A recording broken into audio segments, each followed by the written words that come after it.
There's a lot of pressure in making movies of this size, but 90% of it comes from me. As a filmmaker, I like making these movies because there's just so much to play with visually. And we've done things that they couldn't do back then.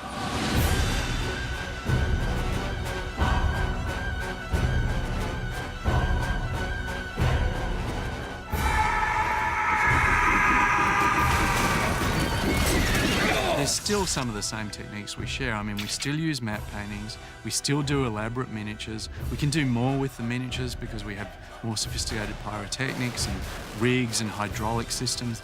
But on top of that, we have the best of the modern new computer technologies that allow us to give these creatures and these characters a freedom that they really never had back in the classic horror days.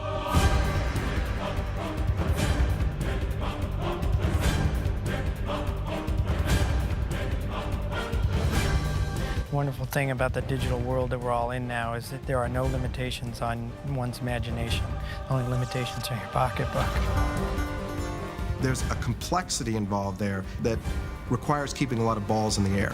So if you're doing that, you want to go into those sequences prepared. We had quite a few things that were very challenging. Just about everything Van Helsing was challenging. I don't think ILM did any simple shots on this particular project. It's been a pleasure knowing you. Au revoir! For example, Mr. Hyde's sequence, in putting that together, we had an animatic to refer to help us plan that. We animated the action first. We didn't really know what the shots were going to be, and we kind of designed and animated the action, and then went in and covered the scene as if, you know, you had two real actors and you were finding the good angles. We did a lot of different concept explorations. What we came up with was someone who is really just a grotesque-looking human being who we basically sort of felt like he was one of those British backstreet thugs that's been down drinking all night at the pub and come and bash the crap out of you, you know. And that's it. 4 children, 3 goats, whoosh, and a rather large massacre of poultry. When we saw the way Schuller performed as Frankenstein, we thought, wow, this guy really, even with all this stuff on him, moves really in an agile way, and Schuller was really happy to do it. And we made a helmet with a picture of Mr. Hyde on the top so we could work out our compositions.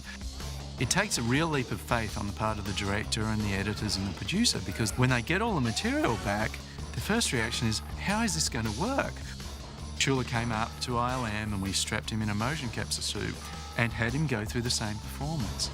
And having done that rough animation, it gave a really good guide so that he could have a look at what we really roughly wanted Hyde to do. We'd set up the motion capture so we got real-time feedback, so Schuller and Stephen could see him as Mr. Hyde on the monitor in the scene, composited real-time, and it made it very easy. You're the great Van Helsing. We decided to treat this not as a computer graphic character, but as an actor, and then asked Robbie Coltrane to lend his voice for the character. I think you'll find the view over here rather spectacular. The facial animation was based on Robbie Coltrane's visual portrayal of the character when he was acting. The combination created a really unique character that comes out really strong on screen. My turn! I think he'll be probably the highest achievement that's ever been seen in terms of a photoreal, completely synthetic character. Kill the stranger. Love to. One of the main things that Stephen wanted was to see these flame brights fly up to camera and see the actresses truly performing. Do you like to fly, Anna? We used 2 different techniques to build the same character. Their body was digital, their face was shot on film. We wanted to shoot the face and hair of the performer, but at the exact same time track how their body moved. That meant we needed to use the motion capture on the film set with the huge amounts of lights that would be there also. So we had to come up with techniques that would make all of the little markers on the performer much brighter than they otherwise would be. So we developed these custom circuit boards that have a real high-powered light source on them. It's an LED light-emitting diode. Human can't see the light. You can stare at it and you wouldn't even know if it's on or not. But as soon as you look through one of our motion capture cameras, which can see infrared light, then you notice how bright it is. The first thing were the markers, and we could hide all of the custom wires that went to each one of those. So the suit would not have wires running all over that the brides would get tangled up in. We had 24 motion capture cameras because we knew people and things would always get in the way. We knew at times our motion capture cameras would be looking directly at a film light, and even though we'd sort of knocked out a lot of the light, we'd still have some in there that would cause problems.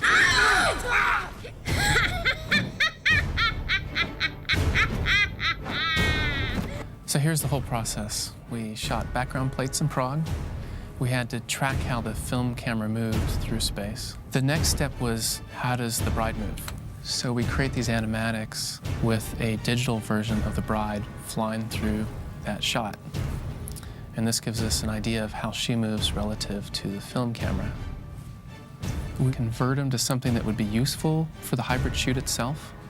So the cameramen knew how to move the camera, so the stunt people knew how to move the brides, so the brides knew exactly what to do, and we'd have a performance that actually fit with the shot that was shot months earlier.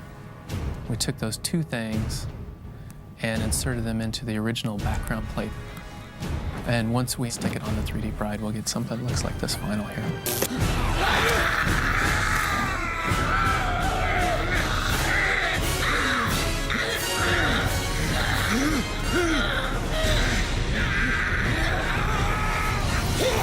We typically measured time by shots. We'd assign the shots, and the animation, might take anywhere from a week to a month for a given shot. And once the animators start, then we tried to start the technical director soon after, so he could start roughing in his lighting while the animator was still working. And then we'd overlap that with the compositor starting to work. And each artist typically had 2 or 3 shots that they were working at one time. But generally, a shot could take easily a month to 2 months, in some cases a few months, to accomplish, just because of all the little pieces to be dealt with.